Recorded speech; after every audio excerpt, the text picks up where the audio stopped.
नमस्कार दोस्तों, आज है 3 जुलाई 2020 और मैं स्वागत करता हूं आपका युवा इन डेली करंट अफेयर्स में।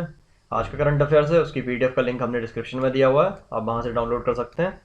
तो चलिए बिना देरी करते हुए शुरू करते हैं अपना आज का करंट अफेयर्स, जिसका पहला क्वेश्चन है, हाल ही में केंद्र सरकार ने किसे सॉलिसिटर जनरल के रूप में नियुक्त किया है? ऑप्शन देख लेते हैं। ए है के वेणुगोपाल, बी है तुषार मेहता, सी है पिंकी आनंद और डी है एएनएस नादकर्णी। और इसका सही उत्तर है ऑप्शन बी, जो है तुषार मेहता।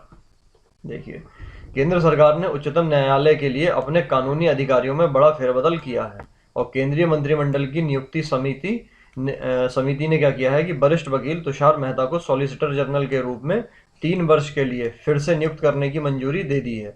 और इसके अलावा वरिष्ठ अधिवक्ता पिंकी आनंद और एएनएस नादकर्णी को अतिरिक्त सॉलिसिटर जनरल के पद से हटा दिया है। चलिए बढ़ते हैं दूसरे प्रश्न की ओर, जो है चीन के शीर्ष विधायी निकाय National People's Congress Standing Committee ने सर्वसम्मति से हांगकांग के विवादास्पद राष्ट्रीय सुरक्षा कानून को मंजूरी प्रदान कर दी है।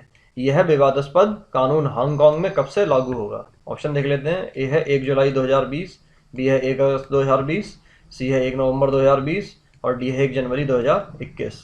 और इसका सही उत्तर है ऑप्शन ए, जो है 1 जुलाई 2021, मतलब 1 जुलाई 2021 से ये लागू हो चुका है। देखिए, चीन के शीर्ष निकाय National People's Congress Standing Committee ने सर्वसम्मति से हांगकांग के विवादास्पद राष्ट्रीय सुरक्षा कानून को मंजूरी प्रदान कर दी है और इस कानून के तहत राष्ट्रीय सुरक्षा को खतरे में डालने, विदेशी ताकतों के साथ अलगाव, तोड़फोड़ और आतंकवाद के जो भी दोषी व्यक्ति है उसको अधिकतम उम्र कैद की सजा सुनाई जा सकती है। और इस नए कानून से चीन की सुरक्षा एजेंसियों को पहली बार हांगकांग में अपना ऑफिस खोलने की भी अनुमति मिल जाएगी और हांगकांग में यह कानून 1 जुलाई 2020 से लागू हो जाएगा, मतलब हो चुका है। चलिए बढ़ते हैं तीसरे प्रश्न की ओर, जो है हाल ही में चीन और भारत के बीच बढ़ते तनाव के बाद भारत ने स्पाइस 2000 बम के एडवांस वर्जन को खरीदने पर विचार किया है। यह बम आपको बताना है कि किस देश द्वारा विकसित किया गया है। ऑप्शन देख लेते हैं। है रूस, बी है अमेरिका, सी है इजराइल और डी है फ्रांस। और इसका सही उत्तर है ऑप्शन सी, जो है इजराइल। देखिए, स्पाइस 2000 जो है बम, यहाँ पर बम होगा, बम इजराइल के द्वारा विकसित किया गया है और भारतीय वायुसेना के पास पहले से ही यह बम है। और भारत ने पाकिस्तान के बालाकोट में सर्जिकल स्ट्राइक जो हुई थी उसके दौरान भी इसी बम का प्रयोग किया था। और इजराइल द्वारा विकसित स्पाइस 2000 जो है वो भारतीय वायुसेना का पारंपरिक बम है, जिसका प्रयोग फ्रांसीसी मूल के मिराज 2000 लड़ाकू विमान में किया जाता है। चलिए बढ़ते हैं चौथे प्रश्न की ओर, जो है हाल ही में कौन से देश ने भारतीय अखबारों और वेबसाइटों पर रोक लगा दी है? ऑप्शन देख लेते हैं। है चीन, बी है पाकिस्तान, सी है नेपाल और डी है मलेशिया। और इसका सही उत्तर है ऑप्शन ए, जो है चीन। देखिए, लद्दाख की गलवान घाटी में चल रहे तनाव के बीच चीन ने क्या किया है कि भारतीय समाचार पत्रों और वेबसाइटों पर रोक लगा दी है, और जबकि भारत में चीनी अखबारों और वेबसाइटों पर किसी भी तरह की रोक नहीं है। चलिए बढ़ते हैं पांचवें प्रश्न की ओर, जो है हाल ही में कौन से देश ने अपने वर्तमान प्रधानमंत्री पर मास्क नहीं लगाने के कारण 300 लेव राशि का जुर्माना लगा दिया है? ऑप्शन देख लेते हैं। ए है रोमानिया, बी है तुर्की, सी है बुल्गारिया और डी है स्विट्जरलैंड। उसका सही उत्तर है ऑप्शन सी, जो है बुल्गारिया।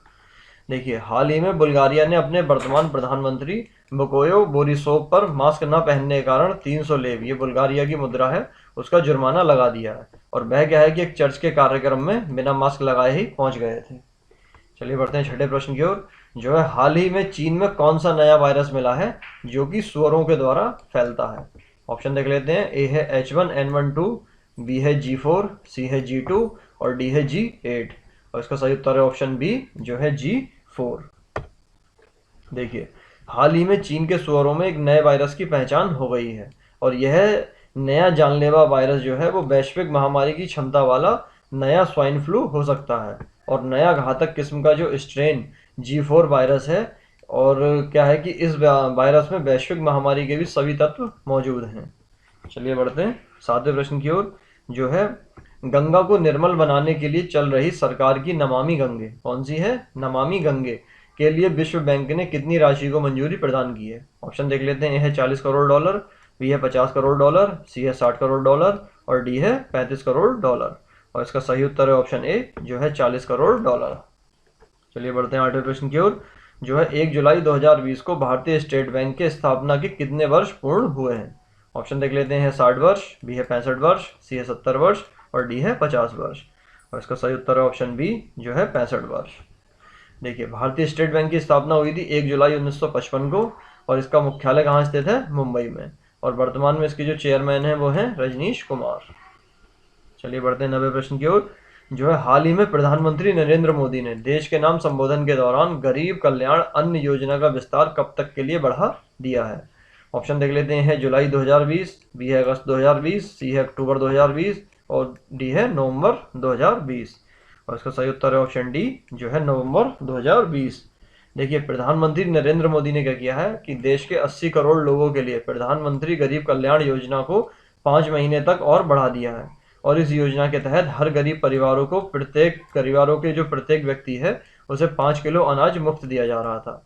और यह योजना 30 जून को समाप्त हो रही थी। और पीएम मोदी ने राष्ट्र के नाम संबोधन में क्या कहा है कि यह योजना नवंबर 2020 तक के लिए जारी रखने की घोषणा की है। और इस फैसले से देश के करीब 2/3 आबादी की क्या है भोजन की चिंता काफ़ी हद तक दूर हो सकती है। मतलब क्या है कि उन्हें 5 किलो या तो गेहूं या चावल और इस बार साथ में क्या है कि एक किलो दाल भी दी गई थी, जो कि अधिकतर जगह चना बांटा गया था। देखिए, प्रधानमंत्री गरीब कल्याण योजना जो है उसके प्रथम चरण की शुरुआत हुई थी 26 मार्च 2020 को की गई थी। और इस योजना के तहत राशन कार्ड वाले उपभोक्ताओं को प्रति यूनिट 5 किलो गेहूं या 5 किलो चावल के साथ साथ प्रति परिवार को 1 किलो दाल देने की घोषणा की गई थी। और अप्रैल, मई और जून के लिए लागू इस योजना में जो कुल खर्च आया था वो आया था 60,000 करोड़। और 5 महीने और योजना को बढ़ाने पर इस पर आने वाला है 90,000 करोड़ का अतिरिक्त खर्च। और इस तरह PMGKAY का जो कुल खर्च है वो 1.5 लाख करोड़ रुपए आएगा। चलिए बढ़ते हैं 10वें प्रश्न की ओर। जो है, हाल ही में किसे कैथोलिक सीरियन बैंक CSB का प्रबंध निदेशक चुना गया है? ऑप्शन देख लेते हैं। राजीव राजदान, बी है प्रलय मंडल, सी है सत्यजी पांडे और डी है TB राजशेखर। और इसका सही उत्तर है ऑप्शन बी जो है प्रलय मंडल। देखिए, हाल ही में प्रलय मंडल को निजी क्षेत्र के बैंक कैथोलिक सीरियन बैंक का नया प्रबंध निदेशक नियुक्त किया गया है। और कैथोलिक सीरियन बैंक भारत में निजी क्षेत्र के पुराने बैंकों में शामिल है और इस बैंक की अधिकतर शाखाएं दक्षिण भारत में केंद्रित हैं। चलिए बढ़ते हैं 11वें प्रश्न की ओर। जो है, भारत में राष्ट्रीय चिकित्सक दिवस कब मनाया जाता है? ऑप्शन देख लेते हैं। ए है 1 जुलाई, बी है 2 जुलाई, सी है 30 जुलाई और डी है 5 जुलाई। और इसका सही उत्तर है ऑप्शन ए जो है 1 जुलाई। देखिए, 1 जुलाई को संपूर्ण भारत में राष्ट्रीय चिकित्सक दिवस के रूप में मनाया जाता है। और वर्ष 2020 में इसकी थीम थी लेसन द मोर्टेलिटी ऑफ कोविड-19। और 1 जुलाई को जो है वो भारत में CA डे भी मनाया जाता है। चलिए बढ़ते हैं 12वें प्रश्न की ओर। जो है, 30 जून को उत्तर प्रदेश के मुख्यमंत्री योगी आदित्यनाथ ने हर घर जल योजना का शुभारंभ कहाँ से किया है? ऑप्शन देख लेते हैं। पूर्वांचल, बी है बुंदेलखंड, सी है लखनऊ और डी है गाजियाबाद। और इसका सही उत्तर है ऑप्शन बी जो है बुंदेलखंड। देखिए, 3 जून को उत्तर प्रदेश के मुख्यमंत्री योगी आदित्यनाथ ने बुंदेलखंड के मोराडा गांव में 2185 करोड़ या 2185 करोड़ की 12 परियोजनाओं का शिलान्यास किया है। और हर घर जल योजना पर कुल 10,131 करोड़ का बजट खर्च किया जा रहा है। और इसके जो पहले चरण के तहत बुंदेलखंड के मोराडा गांव में 2185 करोड़ की 12 परियोजनाओं की शुरुआत की गई है। और सरकार की योजना के तहत अगले 2 वर्ष के अंदर बुंदेलखंड और बिंद क्षेत्र के हर घर तक पानी पहुंचाया जा सकेगा। चलिए बढ़ते हैं अपने आज के प्रश्न की ओर, जिसका उत्तर देना है आपको हमें कमेंट के माध्यम से।